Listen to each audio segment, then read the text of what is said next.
You know that feeling, don't you?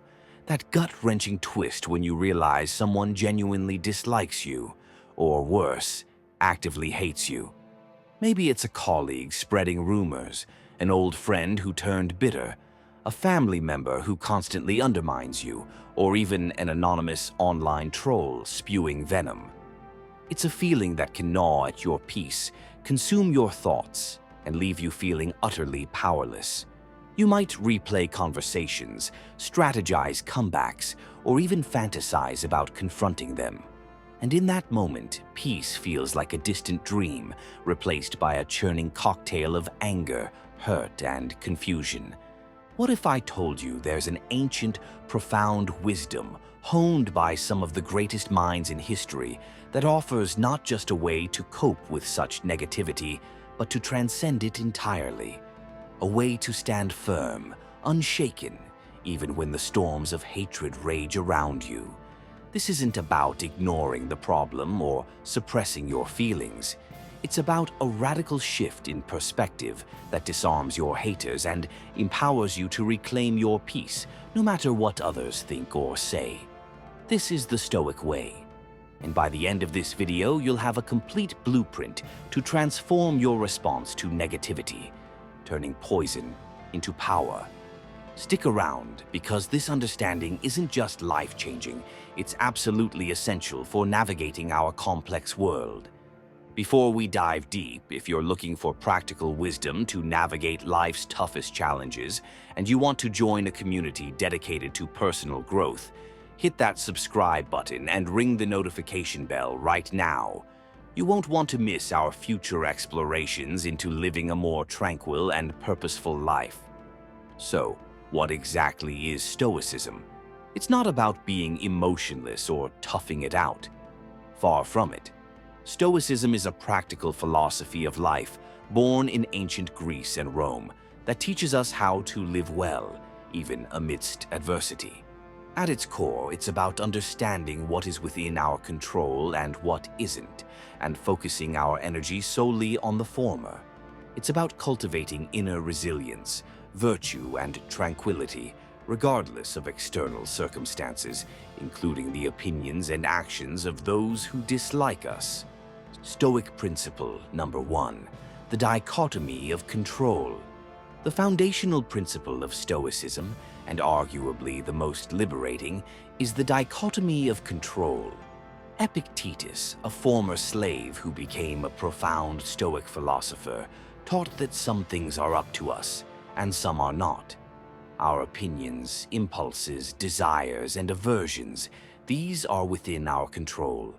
But our body, possessions, reputation, and other people's opinions and actions, these are not up to us. Think about it. When someone hates you, what is truly within your power? You cannot control their thoughts. You cannot force them to like you.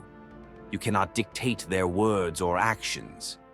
Trying to do so is like trying to change the weather, a futile exercise that only breeds frustration and misery.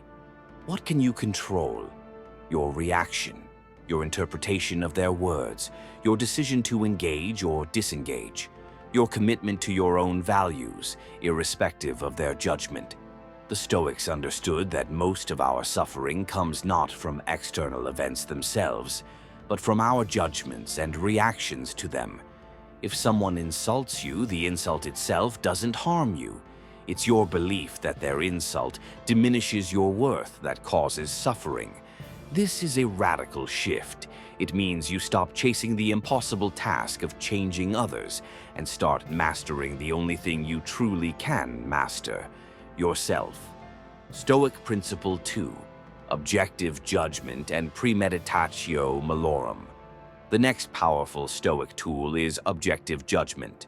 When someone directs negativity your way, our immediate, untrained reaction is often emotional: anger, hurt, defensiveness. But a Stoic pause allows us to strip away the emotional narrative and see the situation for what it truly is, without adding our own judgments. Marcus Aurelius, the philosopher-emperor, constantly reminded himself to see things as they truly are, stripped bare. When someone attacks you, ask yourself, What is this, objectively? Is it just a sound, a collection of words? Is it merely another person's opinion, reflecting their internal state, not necessarily your reality? Often we inflate the significance of an insult or criticism by adding layers of personal interpretation and self-pity. This also ties into the Stoic practice of premeditatio malorum, or the premeditation of evils. It's not about being pessimistic, but about mentally rehearsing potential difficulties. By anticipating that some people will dislike you and even act hatefully, you rob those events of their shock value. When it happens, you're not caught off guard. You've already mentally prepared for it, allowing you to respond with calm foresight rather than emotional reactivity. You acknowledge, yes, this is a possibility in life, and I am prepared to handle it with equanimity. Stoic Principle 3. Empathy and the human condition. This might seem counterintuitive, but Stoicism also encourages a profound sense of empathy, even towards those who hate you. Not empathy that condones their behavior, but empathy that understands its roots. Seneca observed that often, malice comes from misery. People who are filled with hate are often suffering themselves from insecurity, fear, envy, unfulfilled desires, or past trauma. When someone lashes out instead of taking it personally, a Stoic might ask, what pain might this person be carrying that compels them to act this way? This isn't about excusing them, but about detaching from the personal sting.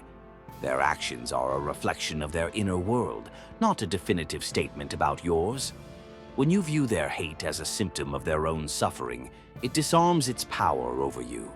Pity, not anger, becomes your response, and pity is a far less draining emotion than resentment. Furthermore, recognize that everyone, including those who hate you, is part of the same human family, striving, however imperfectly, to find happiness. They are simply misguided in their pursuit, often causing harm to themselves as much as to others. This understanding fosters a sense of universal kinship, even with adversaries, making it easier to let go of personal offense. Stoic Principle 4. The inner citadel and fortifying your mind. The Stoics believed in building an inner citadel, an unassailable fortress of the mind, impervious to external attacks. This citadel is built with your values, your reason, your character, and your commitment to virtue. When people hate you, they are essentially throwing rocks at your walls. If your walls are weak, if your sense of self-worth is dependent on their approval, then every rock will cause damage. But if your inner citadel is strong, if your self-worth is derived from your own integrity and adherence to your principles, then their rocks merely bounce off harmlessly. Their hatred doesn't diminish you unless you allow it to. It doesn't define you unless you accept their definition. This involves constantly strengthening your character. Practice self-awareness. Live in alignment with virtues like courage, justice, wisdom, and temperance. The more you embody these virtues, the less external opinions can shake you. You become self-sufficient in your goodness. As Seneca put it, virtue is its own reward. Your worth comes from who you are, not from who others perceive you to be. Stoic Principle 5. The transience of external opinions and the impermanence of things. Another comforting Stoic realization is the transience of external opinions. All external things, including people's opinions, are fleeting. The person who hates you today might change their mind tomorrow, or be consumed by their own issues, or simply cease to be relevant in your life. Their hatred is not a permanent, unchangeable truth etched in stone. It's a passing phenomenon. Marcus Aurelius reflected frequently on the impermanence of all things. Empires rise and fall. Reputations wax and wane. Even the most intense emotions eventually subside. This perspective helps us to not invest too much emotional energy in fleeting external matters. Why let something as ephemeral as another person's negative opinion steal your enduring peace?